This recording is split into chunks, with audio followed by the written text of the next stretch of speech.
There's a lot of parents out there of teenage drivers who are worried about their decision making when they're learning to drive, and also when the time comes that teenager finally gets their provisional license and drives off alone for the first time. Parents are often stressed about the day when they have to stand in the driveway and wave goodbye to their newly licensed teen for the first time as they head off to their friend's house or to school or to work or wherever it may be that they're going.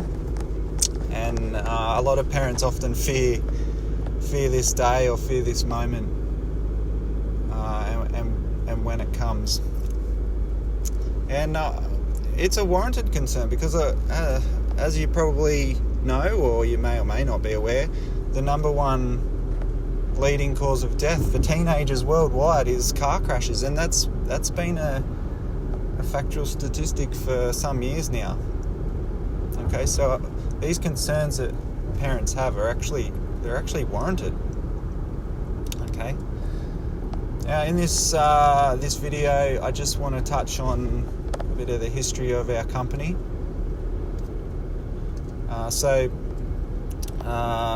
Several years ago, around 2023-24, I decided that I was going to start the company because I wanted to help teenagers make safe decisions when they're driving, and I wanted to relieve that stress from parents having to worry about their teenagers driving off alone and making safe decisions in the moment when their parents aren't there. Okay, my old man, he always said, as a parent, you never stop worrying about your kids. However, the worries and what you worry about, they just change over time as your kids get older. Okay, and he said when I was a teenager in the process of driving, him knowing what kind of other drivers are out there and what situations that I'd be faced with eventually, he was worried about how I'd handle them and how I'd make decisions. Okay, so that's one of the reasons. In regards to a personal experience that I've had, okay, and I put this down to decision making. I was actually away on a camping trip with my brother and my father back in 2015, and we were up on what used to be known as Fraser Island off the coast of Queensland in Australia. We were forward driving on the beach, and the plan was to camp there for a few days, go and see some of the lakes, and drive up the east coast of the island. And the day before this happened, my brother and I picked up my old man from the ferry on the west coast of the island, and we camped the night on the east coast. Woke up the next morning, and the plan was to drive up north along the beach and visit the Maheno wreck, go and see the wreck, which is a famous wreck on the east coast of the island. So I should mention the previous afternoon, my brother and I had gone up to a famous creek called Eli Creek, which is a freshwater creek that runs out into the ocean on the east side of the island, and we were camping just south of that, and we'd gone up to have a look at it, had a swim, and at the time we were there, we saw some four-wheel drives crossing the creek in a certain position or at a certain location, and I knew that the following day we were going to head up and we'd have to cross this creek. And so my brother and I did it that day when we were visiting and swimming in the creek. We actually crossed it and then drove back across and camped the night after picking up Dad. And the following morning we packed up and we're like, all right, we're going to go up and see the Maheno wreck. I was driving and we got to Eli Creek, And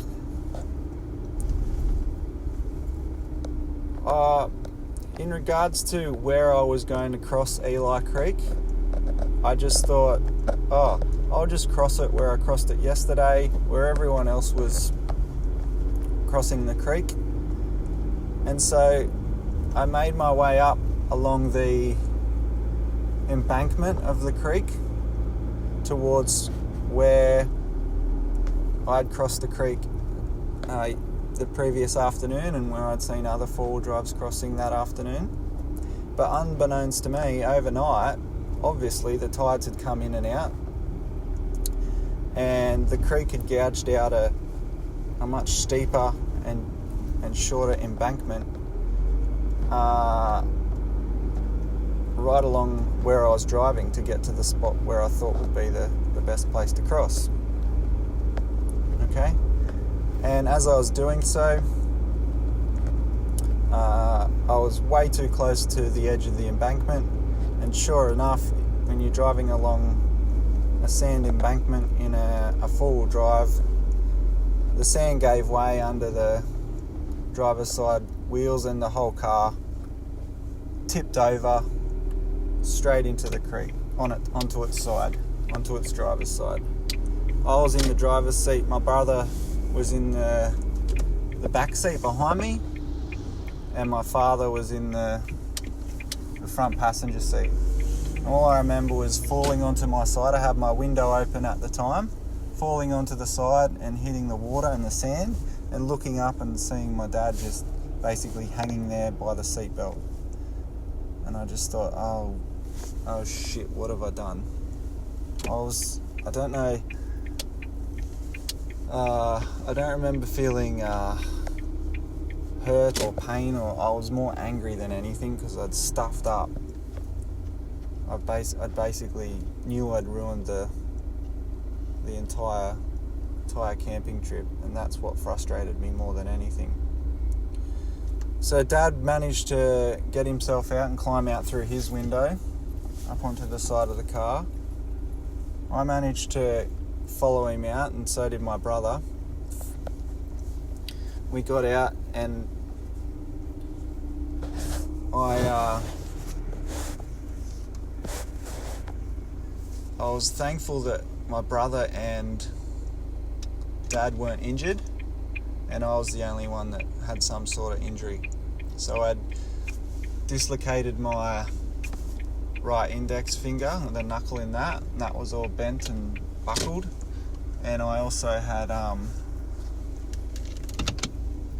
what I thought it may have been broken as well.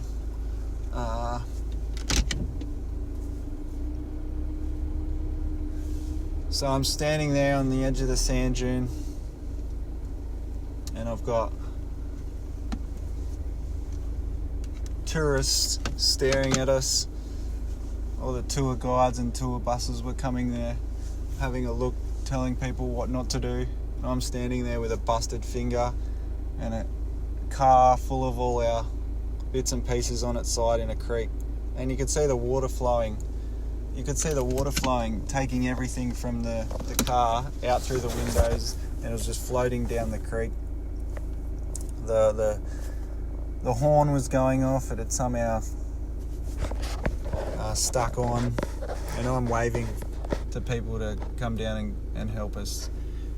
Anyway, in short, we got the tow truck there. The tow truck managed to pull the car back onto its wheels and drag it out. All the A-frame and B-frame pillars were all bent and busted. Half the engine was full of water. So basically, it was a write-off, and in short, we ended up cutting the holiday short. We stayed at a villa that night, and then we left the next day. We just hired a vehicle from the mainland and drove home. When I got home, I went and got an x-ray at the hospital and realised that I completely snapped my finger, the bones in my finger in half, and I required surgery and 2 pins over several months to to get it back together, and then physio obviously to try and use my right index finger again. Okay, so that's basically the story of my car crash on Fraser Island. And the lesson learnt here is this was the first time I'd ever driven on sand. I've gone to the largest sand island in Australia, and probably one of the largest sand islands in the world. The first time I've ever driven on sand. So decision wise, probably not the best decision to take for my first trip to go driving on one of the biggest sand islands in the world. Perhaps I should have done something a bit closer to home with someone who had a bit of experience, used them as a bit of a guide to know what to expect, how to handle different situations. Perhaps I should have done some research and learnt some things about sand driving before I'd gone up there. But no, didn't see that coming, and thought, you know what, I'm just going to go up there and give it a crack, and look what happened. Okay, so bad decision on my behalf to actually go there in the first place. Secondly, poor decision on my behalf in approaching Eli Creek on the second time we went there, and thought it's just going to be the same conditions and I'm just going to cross the creek at the same place. Okay? Looking back now, I'm on a sand island where there's tides that affect an inland creek and the terrain of it. Looking back now, the decision to go back to the same place, or to try and go back to the same place to cross where I crossed it the day before, or 24 hours or 12 hours before, when there's tides had come in and out and changed the environment on a sand island, I should have identified that risk, and the decision I made to try and go back there should not have happened. Okay? I should have been thinking, well, hang on a minute, this environment has completely changed. The tides come in, it could be completely different. The washout could be more shallow, it could be more deeper. I may or may not be able to cross in the same place. Let's stop the vehicle well and truly before. Let's walk up, let's have a good look around, check the depth, check if where the sand embankments are this time, that kind of thing, okay? There would have been nothing wrong with that, and it might have only taken us 5 or 10 minutes. But you think of what it would have saved, okay? Would have saved a lot of consequences, and not just for me, okay?